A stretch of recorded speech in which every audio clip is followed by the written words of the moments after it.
Many of you have asked me questions about what exactly are the scenarios where people still need federal help more than 8 months, nearly 9 months after Hurricane Maria. So some of you have come and said, hey, listen, shouldn't they have had enough time to get out on their own? Why do they still need this help from FEMA? I pointed you to a New York Times article, some of the reporting that we've done, to provide some proper context for those who do need it. But I wanted to hear directly from the Federal Emergency Management Agency. You know, most recently, if you've been following our reporting, you saw that the governor of Puerto Rico, his administration has said that FEMA basically told them you're not going to get any more extensions. This is it. It's the last one. So I went to FEMA and I said, is that true? And in fact, the case that's pending right now regarding the restraining order with the federal judge, the judge has said, I want to know more about the governor's refusal to request another extension. So Mike Byrne, who's the federal coordinating officer for FEMA in charge of all operations on the island, is joining us, and I've asked him to spend as much time as he can giving us as much context as possible. So Mr. Byrne, thank you for your time. Let's start off with what you would like us to know. Given what I just presented, you know what the questions that I have. I'll let you go. You can start. Great, thanks. And thanks for bringing this topic forward. First, I just want everyone to know that we really do care about the people that we're taking care of and the survivors that we've got. And they're designed to do different things and to provide aid at different times of disaster.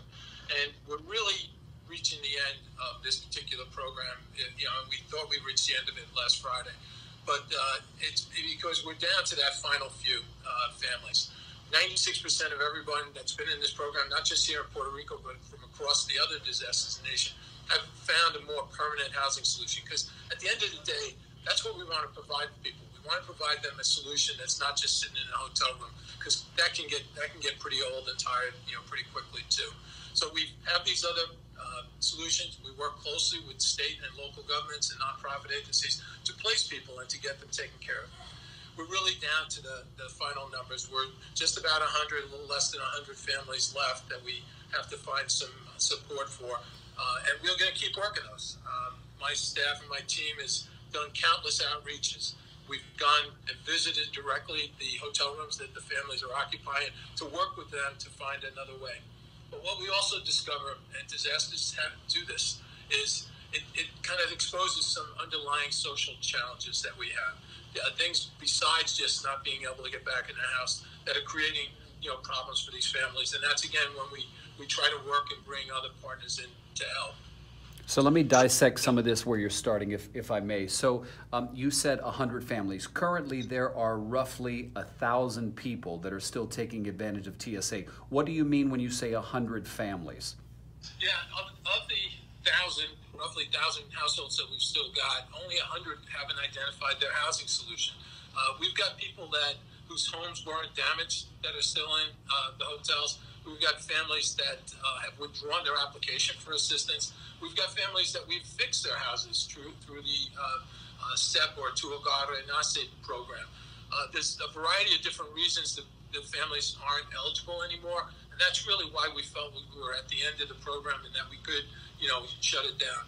The other thing I want to stress, though, is that about 60 days ago, sitting down with the governor's staff, we worked out that we said, look, we're going to, normally this program only gets every 2 weeks we renew it, and with different criteria.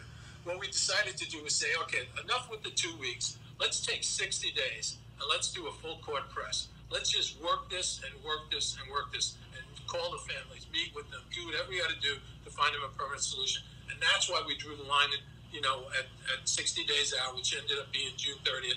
And we really did have a lot of success. We still have a few more to go. So a lot of follow-up questions.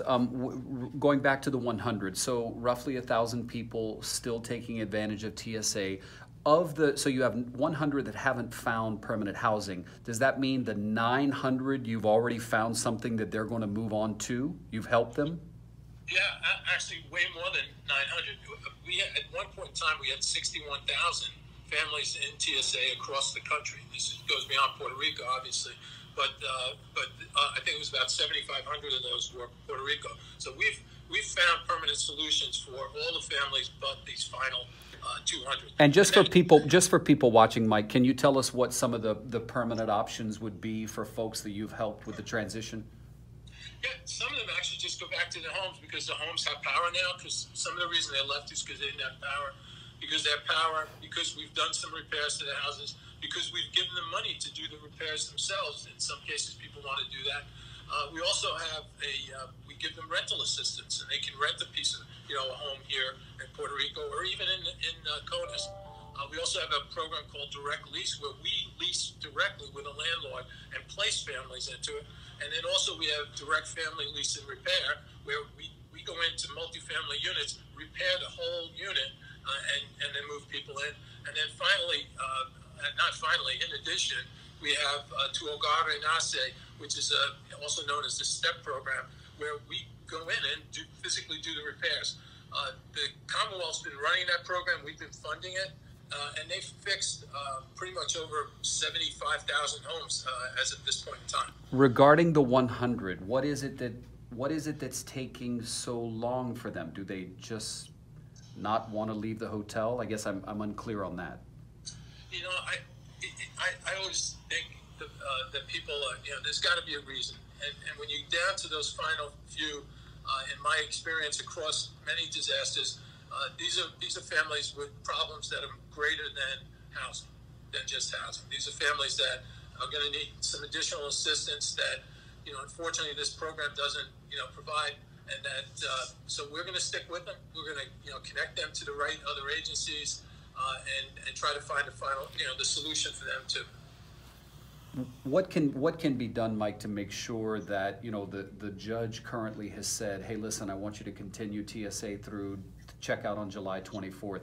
What can be done to make sure, whether it's 100 or 50 or 25, that they're not just sort of evicted, so to speak, turned out on the street?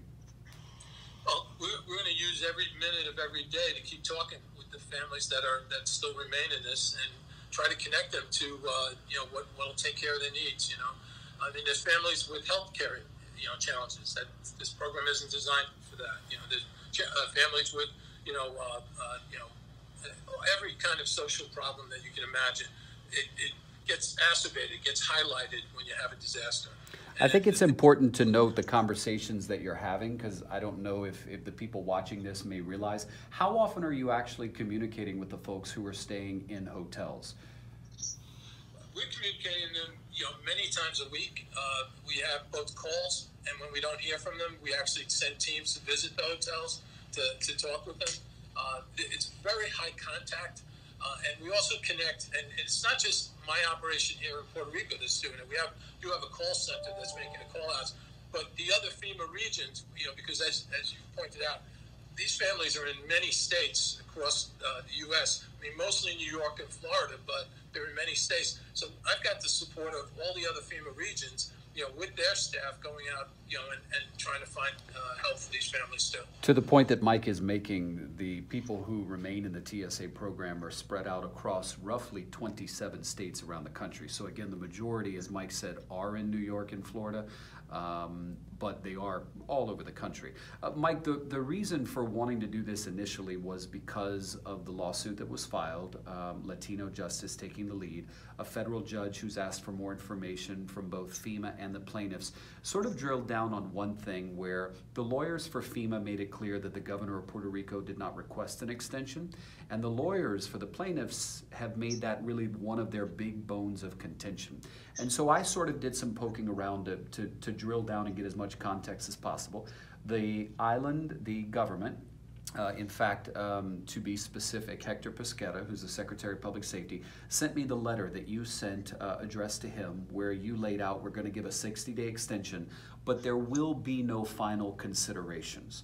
I just want for people who are watching to understand why the decision was made to make it clear then that we're not going to consider any extensions. Sure. I think we reached the point, and I'm confident that we reached the point where we felt that if we focused, and because of the numbers that we've seen and the amount of the high numbers that we were seeing where people had a solution and were just still staying in the hotels, we needed to create an imperative that people, start paying attention and get, and find themselves, taking advantage of the other solutions that we provided. So we, we made it clear that there would be no further extensions. But the Commonwealth did come and ask, in order to make it more helpful, to extend the transportation assistance. So, we're paying for flights back to Puerto Rico, and they asked us to extend it for 60 days, and we did do that. Now we'll go out to August 30th for people who want to fly back, and we will pay for that. And I think the evidence and that the fact that we're down to the final numbers that we are, I think kind of proves the point that we're making progress, and that we were going to get to be able to terminate the program. And for further context, it is really important to point out, at the height of the program, there were roughly 60,000. Now, by the way, when Mike mentions 60,000, he's also taking into account the survivors of Hurricane Harvey, because at the time TSA was operational and activated, it factored in people from Harvey, also from Irma. Is that correct, Mike, in Florida? Yes. Irma? Okay, so it was Harvey, Irma, and Puerto Rico. The largest contingent of people taking advantage of the program, though, were those from Puerto Rico. Mike, circling back, one of the questions people have asked that I need to make clear on is that basically the island officials came to me, Mr. Pesqueta, and said, it is not true, David, that we did not ask for an extension, and here's proof. We basically were told by FEMA there are no further extensions. My question to you is, when you sent that letter and made it clear to them that this would be the final extension, did they at any point say to you, Mike, please extend it? Did they push back in any way and ask for an extension? No, I've got to say, this, like pretty much every other tough issue that we've addressed, we've worked together, and we've problem solved together, and I think we reached a point where we were going back and forth. What's the best way to go forward? And I think we all agreed, and that's why we were able to get it extended the full 60 days. That we together we're going to continue to casework these families, and that's what we did. So I think we were clear that it was the time to end the program and move on to the other possible sources of support. I felt we had an agreement, and it allowed me to make it absolutely clear that we were going to do it that way. I know FEMA doesn't usually, many government agencies for that matter, don't usually comment on pending litigation, but is there anything you would like to say relative to the case before the judge where he is considering whether or not to force FEMA to extend TSA beyond the July 24th date that he has now set? Yeah, I do have to be cautious. We're going to, other than to say, we're going to comply with the judge's wishes, and we have. We got the program back up and running. We've got the families positioned, and we will continue to do so until everyone gets its fair hearing. And I personally welcome the debate, the dialogue, because at the end of the day, we've talked many times, and you've been here in the operation. I've got thousands of people here who only really care about, taking care of Puerto Rico. And so we're open to discussions about whatever it's going to take to do that. And it's worth pointing out, and I want to remind the audience that will watch this, how many people have you hired specific to this disaster, and how many of them are actually from the island? Well, I've got now up to 69% of my workforce, and I'm just over 3,000 at this point in time, are local Puerto Ricans. It's about 1,700 of the staff that I've got. And my goal, and I'm going to keep pushing my people to get it, is to be at 90% local Puerto Rico residents by the 1-year anniversary. And it's working out. It's a big training challenge for me to get people up to speed on FEMA programs. But I think every minute I invest in this is going to be for the better, because there is no more passionate advocate for Puerto Rico than the Puerto Rico citizens themselves. Mike, I believe I've asked all the questions I had. I'll give you the last word. Just, what we try to do is lead with compassion. And I know it doesn't seem that way sometimes, because, we have programs that have rules. And sometimes the rules can seem rather blunt, but I really I'm confident in what my team has done, and the effort that they put in to contact these families and help them, that we're doing the right thing. Last question I did forget. Can you say how much money the federal government has spent on the TSA program as it applies to Puerto Rican survivors? It's $75 million. Mr. Byrne, thank you for your time. Anytime. Thanks a lot. Appreciate it. Yes, sir. Bye-bye.